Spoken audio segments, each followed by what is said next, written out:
Hello guys, welcome to another video from East Pub Gaming, and today we're going to be looking at the Real Blues section once again.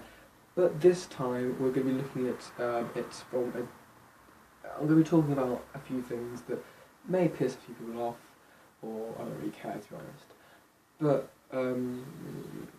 the main issue that I'm going to try and say is I hate fake fans. I hate fake fans. To me, fake fans are one of the worst parts of football. They're fans that only just come in to support a team because they're successful. I think, in my opinion, yes, I'm a Chelsea fan, and yes, I don't have the best example because obviously I'm supporting a team that has recently got a lot of success. Obviously, in the last 10-15 years, we've got a lot of success into the club.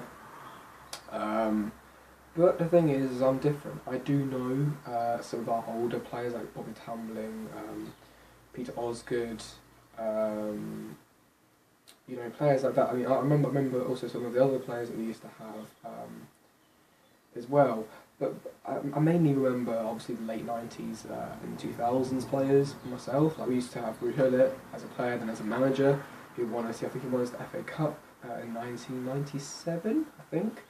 And yeah, it's stuff like that that I'm not really a fake. I'm not a fake fan. I support Chelsea since I was 3. So since 2002, I've supported Chelsea, and I supported them before Abramovich. I've supported them before Jose Mourinho. Before, you know, we had a good team as well, and and we almost won we didn't almost win the league, but we had to. I think we were top in like 1999 or something like that, 1998 or something like that. We were doing pretty well. Obviously, we were in debt, and then Abramovich bought us, and then turned us into some kind of his play thing. But yeah, that's life. I mean, Manchester City have been doing the same thing. So, and then Blackburn Rovers were the first team to do it. Really, they got bought over, and yeah, they won the league in 1995. So, obviously with Alan Shearer and Sutton. So, yeah. But what I'm trying to address here is one thing I hate is fake fans when it comes to Chelsea. What I mean by that is fake fans that support Chelsea just because we won titles, just because we won the Champions League, just because we won the FA Cups. And then last season, these are the same fans that were like, oh yeah, well they're not doing very well, so we're going to go to Manchester City, because 9 times out of 10, that's what they're going to do. They're going to go to Manchester City because they're a relatively new, successful team that have got a lot of money and potential to win trophies. Obviously they're going to go to Manchester City. Which has pissed me off, obviously, quite a lot. And then these are the same fans that are now seeing that Chelsea are doing well this season, doing really well. I'm so proud of our content, I'm so proud of our players. In fact, I'm going to probably do some honourable mentions, I think, in my opinion, later in the video. And they're the same fans that are like, yeah, well, Chelsea are doing well this season, let's go back onto that bandwagon and go back to... And I'm like, no. Your allegiance is over with Chelsea. You can't just come back whenever it suits you. That's not how it works. You know, it's like it's not like a religion, but it's like a fan club sort of. It's like a fan club, because obviously there are Chelsea fan club. That's the whole point. But you know, because you're a fan of the club and you stick by it. It's like a commitment. It's like some kind of relationship. You know, you have that kind of relationship. You can't just break up with that person and just come back when the time suits you. You know, you need to. You can't just do that. I mean, honestly, it's not the best example because there have been very rare occasions where that has happened. But in my opinion, no, it's not agreeable. In my opinion, you stick by your club until you die. You have one club that you support. You may have other clubs that you like. For me, I like Cambridge United. I like Roma. I like not really anyone else. Kettering, I guess Kettering as well because I was born in Kettering. Apart from those 3 teams, I haven't really got anyone else, to be honest. I like Roma because Rome is my favourite city. I like, also got like Chelsea, I support Chelsea. Cambridge United because I used to Cambridge United. Kettering, because I was born in Kettering. So yeah, those are the kind of reasons why, that's my logic, but I support Chelsea. That's the only team I actually support, but the other 3 teams I like. But you kind of support one team, and in my opinion, I hate those fans that just sit there and change teams that they like to. And in my opinion, it's one of the worst things in football. I hate it so much. But anyway, I would just like to go further into this video for some honourable mentions to, because obviously it's coming to the end of the year, and I thought I would do a 2016 kind of award ceremony. So our first award goes to most improved player of the year. So pretty much, this was a player that was shit in 2015, and in 2016 has just come through fantastically. Now the nominations are obviously Hazard, Diego Costa. You can kind of see where this is going. Matic, pretty much the whole Ivanovic, pretty much the whole Chelsea team, to be honest. Apart from probably Willian probably the only player. But in my opinion, the most improved player is none of those. In my opinion, it's Thibaut Courtois. Why? Because Thibaut Courtois in 2015 was shit. Really, really shit. He couldn't. His decision making was shit. His save to goals scored ratio was shit. He just wasn't very good, and in fact, he kept that kind of form until that Arsenal game. After that Arsenal game, when we went on 11 games of winning, he saved more shots. He was more composed. He just felt like when he was in goal before, it was like, oh no. But now he was in goal, it's like, this is a bright young prospect who can turn to one of the world's best keepers ever. And that is something that I'm really happy with that. I mean, obviously, I think Diego Costa and Hazard come very, very close in my opinion, but I'm going to give it to Courtois. So our next award goes to Best Signing of the Year. So Best Signing of the Season. Nominations are Alonso, Kante, Batshuayi, I guess. I guess bringing back Moses, does that count? He's kind of a new signing because you never see him. You never saw him in the first place, apart from 2013. But apart from that, you didn't see him in like 3 years, so it might as well be a new signing.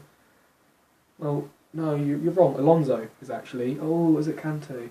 You know what I'm going to go for? Ooh, it's either Kante or Alonso. I might split the award up between Kante and Alonso. Well, that's kind of difficult. But in my opinion, I think just Kante. I think just Kante goes for it. I mean, Alonso, I think, is a fantastic player. But Kante, I think, in my opinion, is the best signing of the season for us. I think it's one of the best signings of the season in the transfer window, to be honest. I mean, maybe Zlatan may take it over Kante, but that's just biased Man United fans, to be honest. That's what Man United fans are for you. They're just... I mean, the worst Arsenal fans, don't get me wrong. Arsenal fans just... Ugh. About their team. It's like, honestly, Arsenal fans are so... like that, honestly, they are. But, yeah. The most disappointing player of 2016. Now that's difficult because 2016 for us has been a revival. We've come back stronger in numbers. Which player has disappointed me this year? Which player has disappointed me the most? I'm probably still going to say Gary Cahill.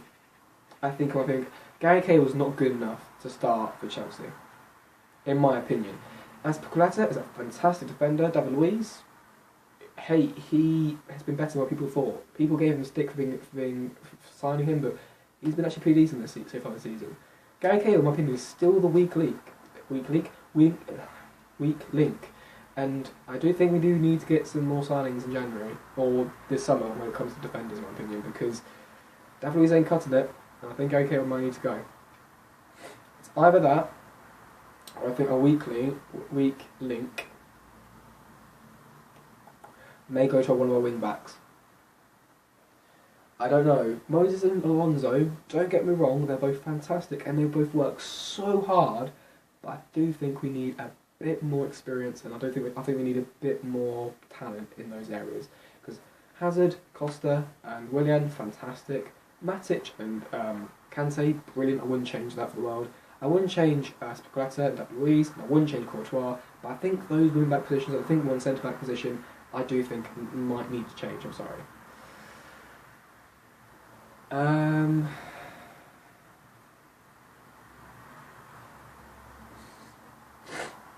Best goal of the season of the year. I'm gonna have to probably go best goal.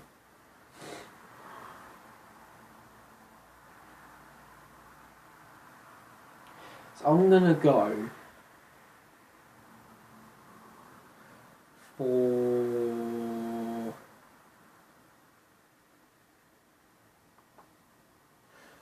You know, it's in my opinion, I think there are better goals out there probably, other people's opinions. But in my opinion, I'm going to have to go with Diego Costa's goal against Southampton. I think outside the box, I think it's like his only goal. I think it was his only like second goal outside the box. Brilliant finesse as it runs the corner. I mean, Pedro has scored a similar goal. I think that was a fantastic goal as well. Or Hazard's goal against Tottenham. No, I don't know about that one. I think that was good. Or Hazard's goal against Bournemouth. Was it Bournemouth? Or Southampton. No, I'm gonna go for Costa goal against Southampton. I think that's probably my favourite goal. Most overrated player of 2016.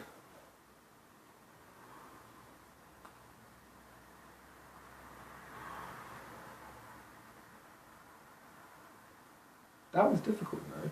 I think most overrated player 2016. So the player that gets like so much, but hasn't really performed as much to the standards of what people think that they could have performed.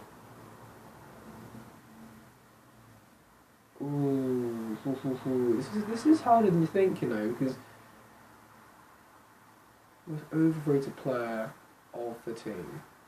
I actually don't know. I'm probably going to have to go Matic. You know, Matic, I think, in my opinion, is still. I think he's still a bit overrated because I don't think he's as good as what some people say. But yeah, I'm going to have to probably go Matic, in my opinion. Yeah, Matic. Who's the biggest workhorse? So who works the hardest? Okay. So Moses and Alonso, Kante, and probably Azpilicueta. Those four. I cannot pick between those four because those four for me they work so hard and they're such fantastic players as well. So it's going to be between those four. Thank you guys for watching. That is the end. I really hope 2017 for Chelsea goes really well. I'm going to be doing one more. I'm going to do like one or two more, obviously, but that's it for that. I'll be doing one or two more Real Blues, obviously, because I'll be looking at transfers. I'll be looking at future games because we're playing on Boxing Day and stuff like that. But I don't know if I get enough time to obviously do a ceremony and stuff like that. So thank you guys for watching. Take care and